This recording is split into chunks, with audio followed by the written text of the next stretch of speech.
katanya Ghazali, itu kalimat tak copy paste. Hati-hatilah kalau kebahagiaanmu hanya karena urusan makan, minum, dan semua kebutuhan biologis, maka kamu termasuk kelompok bahaim. Kalau kebahagiaanmu terletak pada menang kalah, siapa ranking 1, siapa ranking di bawahnya, siapa yang statusnya tinggi, siapa yang statusnya rendah, maka kita adalah binatang, tapi binatang yang sabuiyah, binatang liar. Kalau tadi bahaim itu binatang ternak, peliharaan. Kalau hidup kita yang bikin kita bahagia adalah tipu daya, muslihat, mencurangi orang lain, maka kebahagiaan kita adalah kebahagiaan jenis kebahagiaannya setan. Dan kalau yang bikin kita bahagia hanya urusan kita menyembah pada Allah, ibadah, tidak membangkang sama sekali, maka kita ada di level malaikat. Bagus tapi tidak manusiawi. Jadi hati-hati, jangan jadi binatang ternak, jangan jadi binatang pemburu, jangan jadi setan, juga jangan jadi malaikat. Nah, susah ya kalau dilarang jadi malaikat. Kamu mesti komplain, loh malaikat kan bagus pak. Enggak, kita oleh Allah disuruh jadi manusia. Kalau manusia berarti yo ada bahaimnya dong. Yo kita butuh makan, butuh minum, butuh yang itu juga, ya kan? Ya. Padahal aku ngomong yang itu loh ya. Kamu kok pikirannya ke sana. Isi pikiranmu berarti yang itu. Aku nggak ngomong apa-apa loh. Terus sabuiyah. Kalau yang ada di pikiranmu sekarang, kapan ya aku ranking 1, kok kalah terus aku, rankingku ranking 40 terus. Yang di pikiranmu itu, kapan aku menang ya, kapan status sosialku tinggi ya, kapan aku, itu berarti yang menang dalam dirimu adalah sabuiyah. Kalau yang ada di pikiranmu urusan muslihat, trik-trik, gimana caranya aku bisa sukses, gimana caranya aku bisa kaya, trik-trik kayak gitu, maka kita ada di levelnya setan.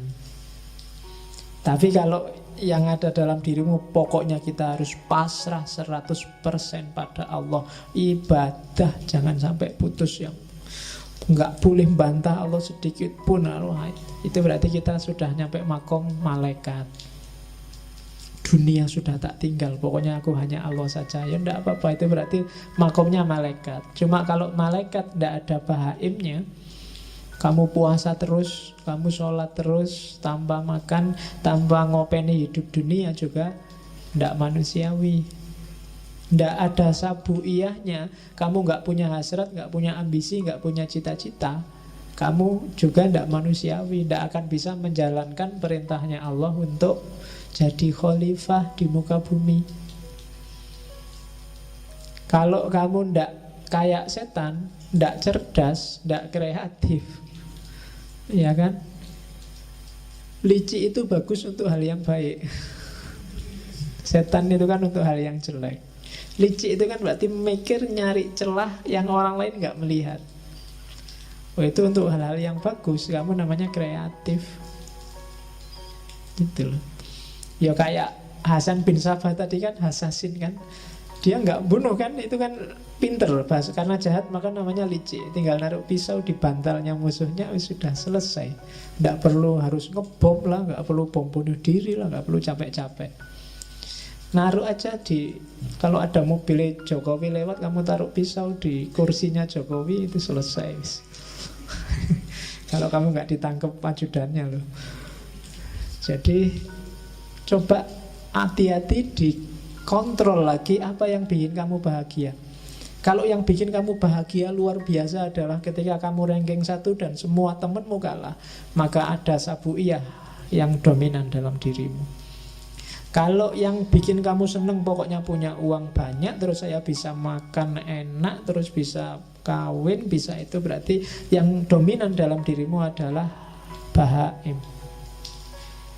Kalau yang ada di kepalamu hanya gimana caranya saya mengabdi 100% pada Allah, gimana caranya meninggalkan dunia yang tidak penting, maka kamu ada di level malaikat. Oke, itu teori selanjutnya tentang kebahagiaan dari Kimiaus Sa'adah. Oleh karena itu, katanya Ghazali, untuk bahagia waspadai dua hal dan penuhi satu hal. Waspadai syahwat dan amarahmu, dan carilah bekal ilmu. Untuk ngerti semua tadi, untuk bisa kamu muhasabah secara pas dan sesuai, satu-satunya jalan adalah ilmu. Kamu ngerti yang sedang main ini binatang apa malaikat, harus ngerti ilmu. Kalau enggak, ya kamu enggak bisa muhasabah dengan baik. Nah, ini kan ujungnya sebenarnya sama kayak Plato dan Al-Farabi kemarin. Jalan untuk bahagia itu ya ilmu. Dengan ilmu orang bisa melakukan kebaikan. Setelah dia melakukan kebaikan pasti bahagia. Kalau di Ghazali kan dibalik. Karena kalau orang awam ujuk-ujuk disuruh pakai ilmu mesti males. Wah, kok ilmu belajar ya, baca buku ya, males duluan. Tapi diawali dari, kamu pengen hidup enak enggak? Ya pengen. Kalau pengen hidup enak, ya kontrol dong nafsumu, amarahmu, nanti kamu bisa bahagia. Caranya gimana? Ya ilmu. Jadi ilmunya di belakang. Kalau orang awam lebih enak ditawari manfaatnya dulu. Kalau ditawari ilmu di depan sudah males. Belajarlah biar kamu pinter. Males, wis tahu mesti. Wis kan dhisik ya ngono. Cuma kalau dibalik, wah, pinter lah. Kalau pinter kamu dapat manfaat gini. Caranya gimana? Ya belajar. Itu kan lebih ringan kalau bagi orang awam. Tapi kalau belum kamu dikasih sholat lah, tahajud. Wah, males ngantuk. Tapi kalau diawali dari, kalau kamu pingin dapat rezeki lancar, istri cantik, apa? Sholatlah, tahajud lah itu. Kalau ngerti embel-embelnya di depan, mesti agak semangat di belakang. Nah, ini logika awam dan Ghazali paham betul ini. Cara dia memainkan cara berpikirnya orang awam. Oke, jadi jalan kebahagiaan yang sejati katanya Ghazali, ya, kuasai amarah dan syahwat, jalannya pakai kekuasaan ilmu. Dan puncaknya ilmu itu ma'rifatullah, kenal Allah. Kalau sudah ilmunya sudah nyampe ma'rifatullah, semua pasti akan tertib. Kamu akan menemukan kebahagiaan sejati. Ma'rifatullah itu dicapai tidak semata-mata dengan baca buku atau belajar teorinya. Beda sama ilmu yang lain. Tapi ma'rifatullah itu ketemunya harus dengan laku. Tidak bisa kamu ngerti teori jujur, tapi kamu harus benar-benar jujur. Nggak bisa kamu hanya ngerti teori berbakti pada orang tua, tapi kamu harus berbakti benar pada orang tua. Ma'rifatullah ilmu yang jenis itu. Jadi akan kamu peroleh sendiri kalau kamu dekat sama Allah. Jadi, dan untuk dekat sama Allah harus ada laku tertentu. Dan kalau orang yang sudah makrifat itu biasanya otomatis urusan yang lain semuanya beres. Sebelum semua urusan beres, orang tidak akan nyampe makrifat. Nah, itu jalan kebahagiaan. Jadi kuasai amarah, kuasai syahwat lewat ilmu. Harusnya semakin pinter orang, semakin berkualitas hidupnya, dan semakin dia merasa bahagia. Kalau kamu merasa semakin pinter, wawasanmu semakin banyak, kok hidupmu semakin sumpek. ada yang salah dengan prosedurmu cari ilmu. Silahkan kamu muhasabah sendiri. Pak, saya ngaji filsafat mulai tahun lalu itu perasaan nggak berkembang apa-apa itu Pak. Ya coba dicek lagi deh, jangan-jangan ada yang salah. Jangan-jangan yang kamu incar dari ngaji ini bukan ilmunya, kopinya mungkin. Iya. Jangan-jangan cuma nyari kopi gratis. Jangan-jangan daripada nganggur. Jangan-jangan banyak jangan-jangannya makanya. Maka dicek lagi. Terus ini saya ambil yang bahasa Inggris terjemahannya. Cara untuk menguasai amarah dan nafsu tadi. Kalimatnya Ghazali bagus. Oke, itu tak kasih foto yang itu karena Ghazali Tus itu daerah Persia, dan orang Persia, orang Iran itu biasanya tinggi, besar, gagah, dan brewokan. Ganteng-ganteng, gak kayak orang Indonesia. Kecil, pesek, terus ngeyelan, cerewet. Orang sana gagah-gagah, kalau ngomong aja mantep. Ya, katanya Ghazali, declare your jihad on certain enemies you cannot see. Katanya Ghazali, deklarasikanlah jihad terhadap 13 musuhmu yang tidak terlihat. Egoisme, arogan, conceit, egoisme, sombong, angkuh, selfishness, merasa benar sendiri, merasa bagus sendiri, merasa menang sendiri, greed, tamak, lust, tamak, intolerance, anger, marah, bohong, cheating juga bohong, gossiping, siapa yang seneng gosip, slandering. Dan 13 itu, if you can master and destroy them, kalau kamu bisa menguasai dan menaklukkan 13 musuh itu, then will be ready to fight the enemy you can see. Maka kamu akan siap mengalahkan semua musuh yang terlihat. Kalahkan 13 yang tidak terlihat itu.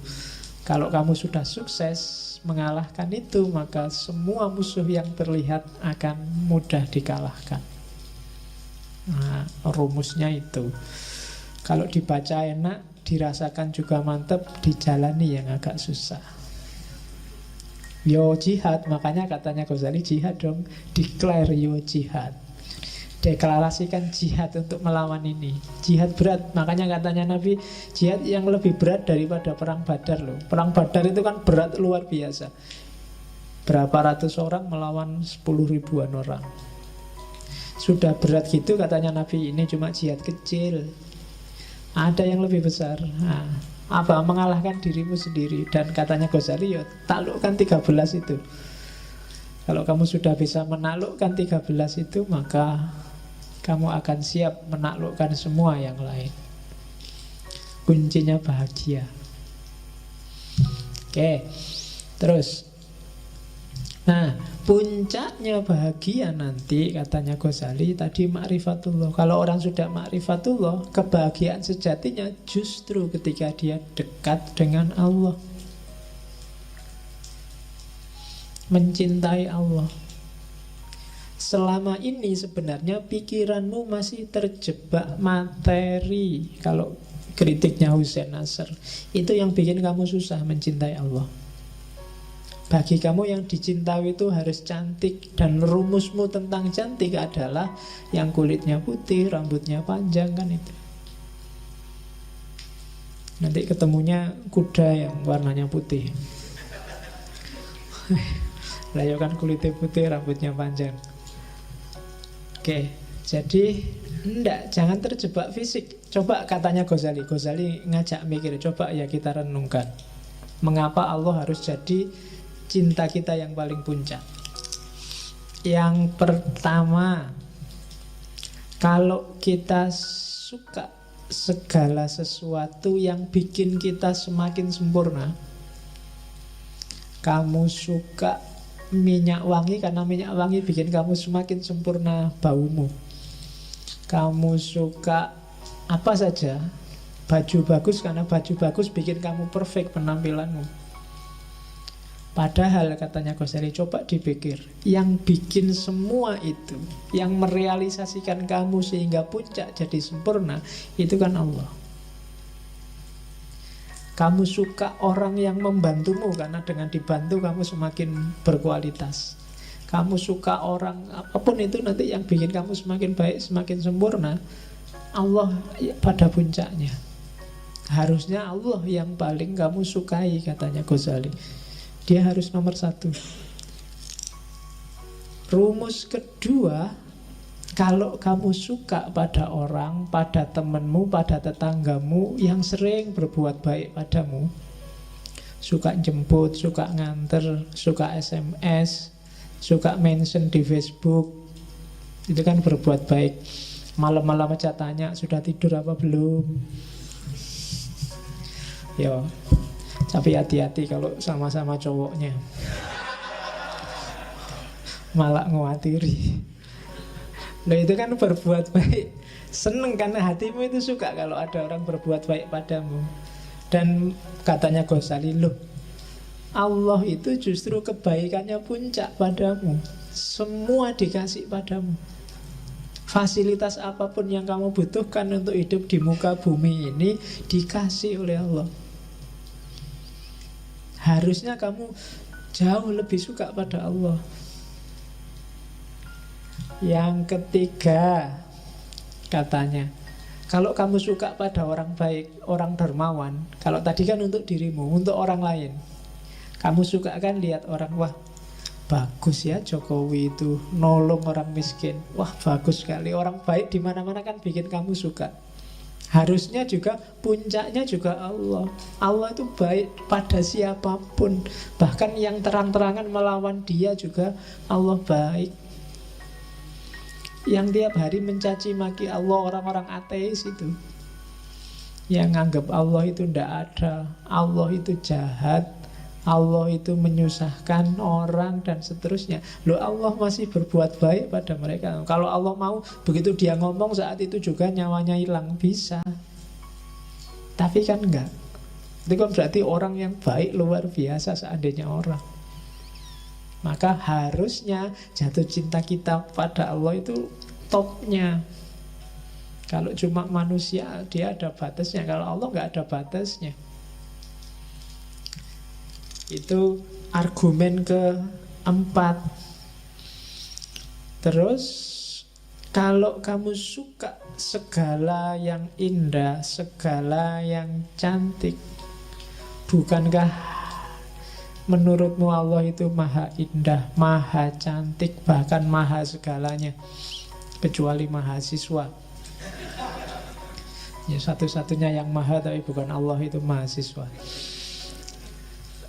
Nah, itu kan harusnya Allah yang paling kita cintai. Jadi pada puncaknya ternyata ada Allah. Allah itu maha indah, Pak. Ya saya bilang tadi, kamu nggak bisa menangkap kemahaindahan Allah karena pikiranmu terjebak fisik. Susah untuk mencintai sesuatu yang tidak fisik. Itu yang bikin kita susah untuk jatuh cinta pada Allah. Hubungan kita sama Allah selama ini bukan hubungan cinta, tapi hubungan formalitas. Atau jangan-jangan hubungan juragan sama buruh.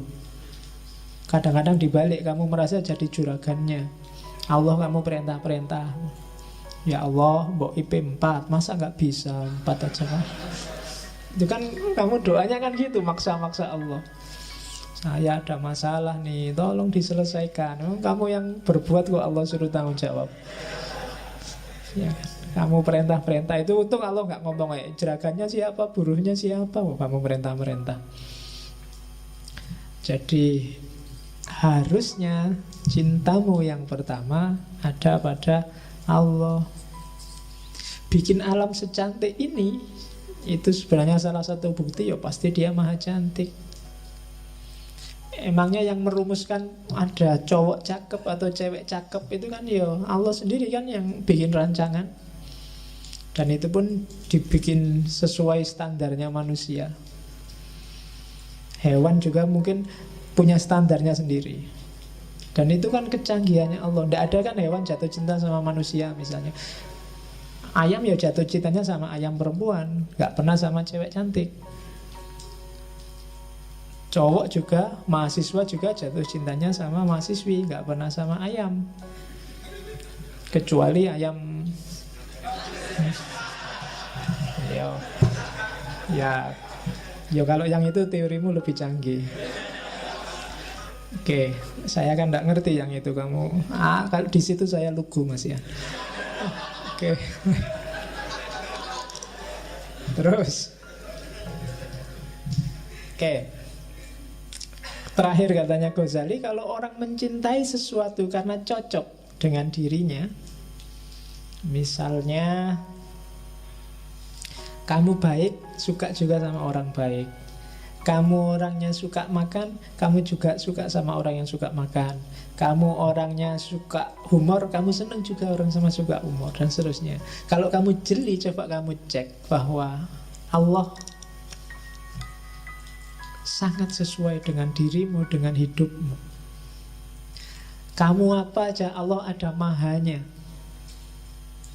Kamu adil, Allah maha adil.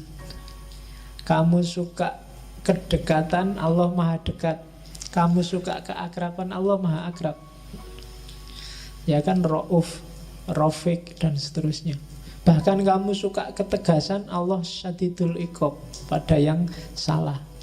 Ada semua, mesti cocok. Makanya para sufi selalu nyuruh kita takholak bi ahlakillah. Tirulah karakternya Allah. Kenapa kok bisa ditiru? Karena sama, sekufu sama kita meskipun beda level. Jadi Allah maha penyayang, kita menyayangi bisa. Allah maha pengasih, kita mengasihi bisa. Berarti sepadan. Harusnya kita jatuh cintanya sama Allah, katanya Ghazali. Lah kok bisa kita jatuh cinta pada yang bukan Allah? Pasti kamu sedang ketipu, katanya. Kamu ndak pol jatuh cintanya. Kamu masih main di level bawah. Coba pikir lagi, apa sih yang bikin kamu jatuh cinta sama harta? Harta bikin saya enak, Pak. Loh, Allah jauh lebih dari itu. Harta memenuhi kebutuhanku, Pak. Allah sejak dulu sebelum kamu lahir masih di perut ibumu dipenuhi kebutuhanmu. Apa yang bikin kamu jatuh cinta sama lawan jenismu? Ya enak, Pak. Enak apa nih, belum kawin? Ya kan? Loh, Allah berkali lipat bikin kamu enak. Bahkan gak cuma lewat jalur itu, lewat jalur makan, lewat jalur ilmu, lewat jalur minum, lewat jalur persaudaraan, persahabatan, kekeluargaan. Itu kan nikmat-nikmat yang luar biasa. Harusnya kamu jatuh cinta dong pada Allah, bukan pada yang selain Allah. Nah, itu argumennya Ghazali. Nah, ini kalimat tak potong dari Kimia Usa'adah. Kebahagiaan tertinggi bagi seorang awam adalah surga, sementara kebahagiaan tertinggi bagi orang-orang khawas adalah ridhonya Allah. Jadi surga itu iming-iming bagi orang biar dia jalan menuju ridhonya Allah. Sama kayak anak kecil itu loh, ketika dia belum bisa jalan berdiri, untuk mancing dia bisa berdiri, ibunya ngasih, ayo pisang, ayo, pokoknya kegemarannya dia ditaruh di depannya biar dia berdiri meraih itu. Cuma targetnya ibunya biar anak ini berdiri dan bisa jalan. Ya kalau dia nyampe dikasih sih pisang itu, tapi intinya kan alhamdulillah sekarang bisa jalan. Jadi itu logikanya surga sama ridhonya Allah. Kalau kamu menuju surga, kamu dapat ridhonya Allah. Dan juga sebenarnya kalau kamu menuju ridhonya Allah, surga jadi nggak penting. Kalau kamu sudah jalan seperti maunya ibumu tadi, pisangnya nggak penting lagi. Jadi ya dulu mungkin orang apa-apa kan serba matematis, sama Allah juga dagang. Kalau gini untungnya apa, kalau gitu untungnya apa. Sementara mikir abstrak agak susah. Maka ditawarilah dengan jannah, dengan surga yang ilustrasinya sangat fisik. Ya sesuai jangkauan pikiran masyarakat zaman itu, bahwa di surga besok ada kolam susu, kolam madu, ada bidadari, ada, itu kan fisikal. Tapi puncaknya adalah sebenarnya keridhaan Allah. Apa ndak boleh Pak saya mimpi ke surga? Boleh. Jalan menuju surga adalah jalan yang sama sebenarnya menuju keridhaan Allah. Cuma kalau terminal akhirmu surga dan kamu berhenti di situ, matok di situ, mungkin kamu nggak ketemu keridhaan Allah. Akhirnya ibadahnya jadi matematis, disuruh apa-apa dihitung. Kalau saya sholat duha untungnya apa? Wah, rezekimu lancar, oke. Ya kan? Kalau saya sholat tahajud apa? Wah, semua kebutuhanmu dipenuhi, oke. Kan selalu gitu kamu negosiasi. Begitu kamu sholat duha lama, rezeki tidak lancar-lancar Pak. Jangan-jangan bohong. Ya kan? Karena kamu pertimbangannya matematis, seolah-olah Allah nggak ngasih apa-apa padamu. Karena hitunganmu ya harus kaya dengan sholat duha. Kalau saya sedekah 1.000, nanti dapatnya 70.000, benar kok Pak? Iya, janjinya Allah. Begitu nggak dapat 70.000, wah bohong kan mana? Ya kan? Jadi itu yang manusia awam, katanya Ghazali, mikirnya selalu ke situ. Tapi ya enggak apa-apa, karena itu jalur yang sama kok menuju keridhaan Allah. Kalau memang enggak nyampe ya harus begitu retorikanya.